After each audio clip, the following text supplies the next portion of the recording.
Bonjour à tous et bienvenue sur le blog des nouvelles technologies. Donc aujourd'hui je vais vous présenter un nouveau test produit. Il s'agit du Samsung Galaxy S3. C'est le téléphone qu'on a pu découvrir il y a un mois de cela lorsque Samsung a fait sa conférence. Notamment en présentant toutes les nouvelles caractéristiques de la succession donc, du Galaxy S2. Et en présentant également toute la partie logicielle et les nouveautés qui vont apparaître avec ce téléphone. Donc le but de cette vidéo dans un premier temps, c'est de vous faire découvrir le produit et par la suite je présenterai plus en détail la partie logicielle donc, qui caractérise ce Samsung. Donc concernant la boîte que voici, donc c'est un packaging qui, je vais dire, commun à Samsung. Donc on retrouve une boîte rectangle. Elle a la particularité peut-être d'être un petit peu plus fine que celle du Nexus S que j'ai là à côté. Donc juste pour comparaison, vous voyez, elle est peut-être un peu plus petite, mais ça joue pas beaucoup, peut-être pour donner l'allure plus élancée du téléphone, je sais pas. Donc rien d'extraordinaire. On va retrouver au dos ce qu'on retrouve d'habitude, comme tout le temps en fait, comme chez Samsung. Donc avec le téléphone ici. Donc ici c'est un modèle 16 Go. Ici on va retrouver les différentes caractéristiques. Donc que ce soit pour son antenne, pour le processeur, la vidéo, l'écran, le GPS, la caméra, etc. etc. On voit que c'est un écran Super HD AMOLED. Bien sûr, une technologie Android, certifié Wi-Fi, le Bluetooth, etc. etc. Ici, on retrouve toutes les infos classiques du modèle et des différentes petites iconographies qu'on retrouve classiquement. Comme vous pouvez le voir ici, c'est un modèle de couleur blanc que je vais avoir. Donc, sans plus attendre, nous allons ouvrir le téléphone. Hop.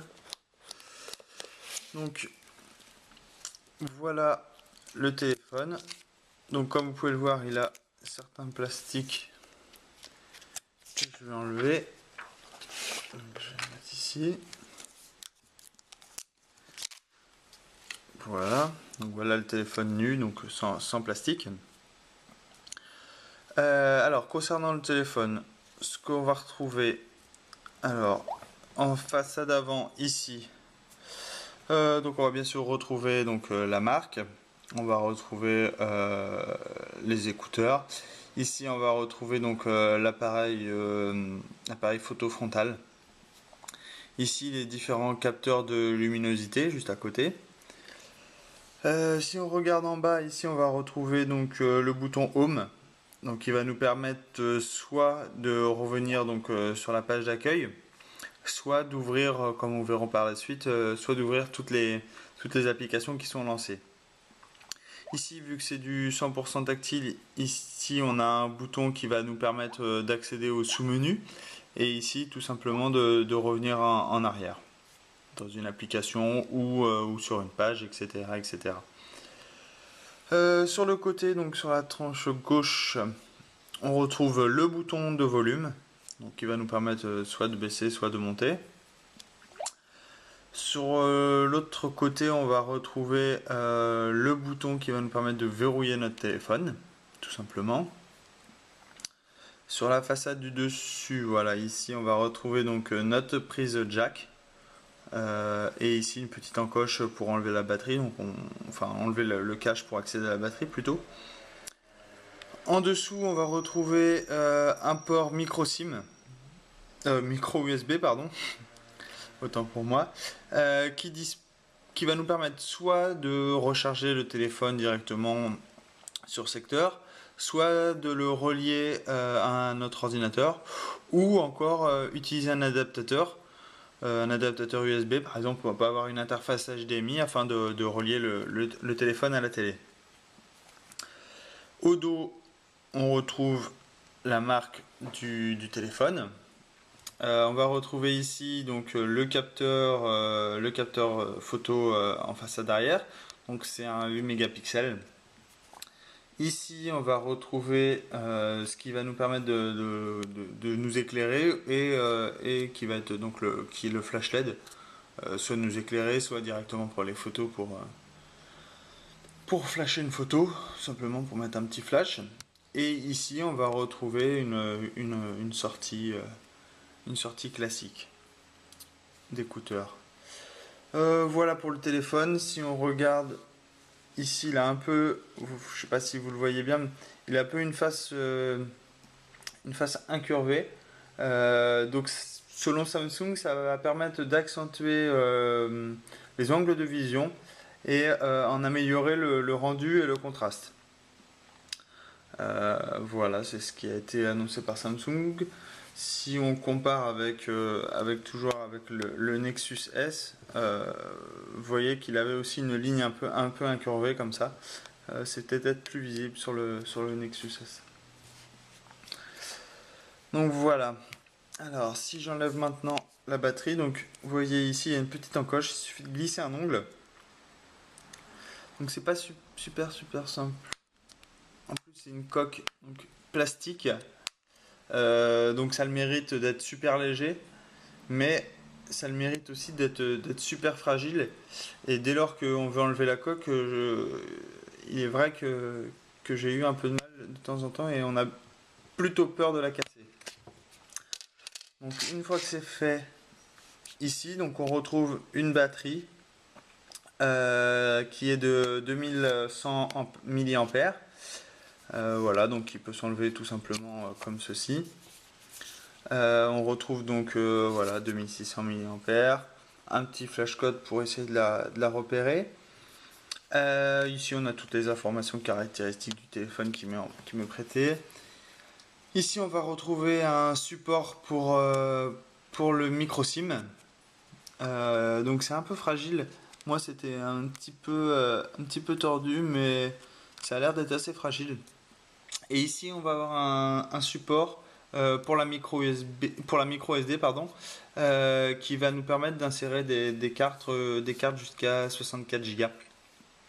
Donc si vous êtes amateur de photos ou de vidéos, c'est pas négligeable. Notamment lorsqu'on sait que par exemple si on compare à l'iPhone, on n'a pas cette possibilité là. Il faut se contenter de la quantité de stockage qui est mis à disposition par Apple. Voilà, donc ça on appréciera ce petit support. Voilà, donc là j'ai remis la batterie, le téléphone se rallume. Donc je vais remettre ça. Donc toujours concernant le téléphone en lui-même, le poids, c'est vraiment intéressant. C'est un téléphone que j'ai rarement vu aussi léger, notamment pour sa taille. On pourrait penser que justement avec ses grands écrans il serait lourd, mais pas du tout. Il est vraiment super léger. C'est vraiment intéressant. Je l'ai mis un peu quelques temps dans ma poche. Je dois dire que je le sentais pas. On peut se permettre de l'emmener facilement partout. Et l'écran n'est pas non plus assez immense pour que ça puisse pas rentrer dans les poches même de chemise ou de pantalon. Concernant le reste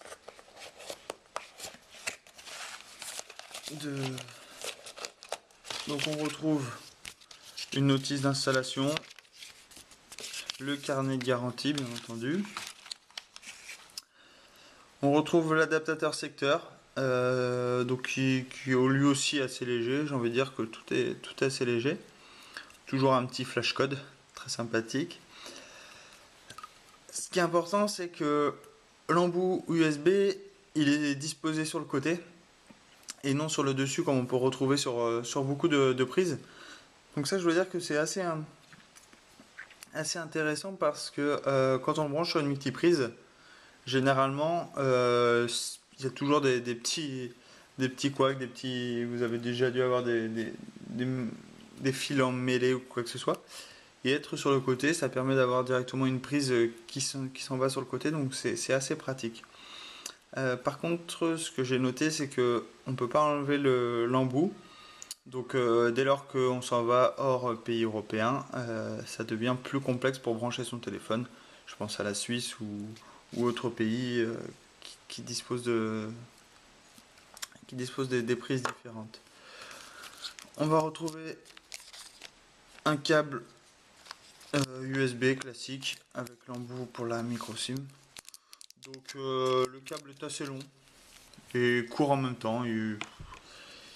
Ça, si vous avez besoin d'une rallonge, tout simplement vous rachetez la rallonge, mais en lui-même le câble suffira. Donc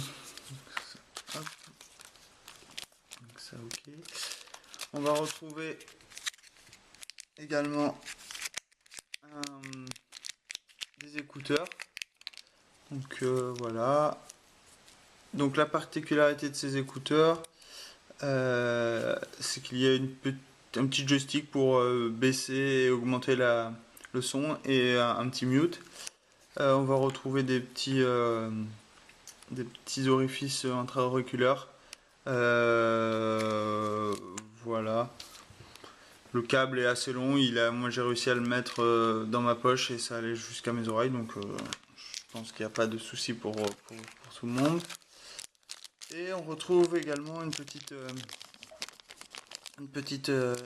poche où on va retrouver d'autres embouts pour adapter à vos oreilles. Alors, je vais vous le dire maintenant. À l'usage, j'ai testé et j'ai vraiment...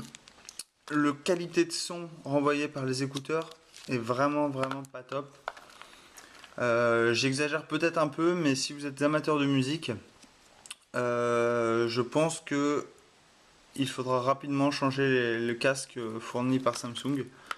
Tout simplement parce qu'il ne couvre pas vraiment les oreilles. Même si j'ai utilisé différents embouts, ça change pas grand chose. Donc ce que je vous conseille, si vous êtes amateur de musique, notamment parce que le téléphone renvoie une bonne qualité de musique en elle-même, ça va être de racheter un casque. Certes qui va peut-être valoir plus cher, mais vous aurez une meilleure qualité sur ce dernier.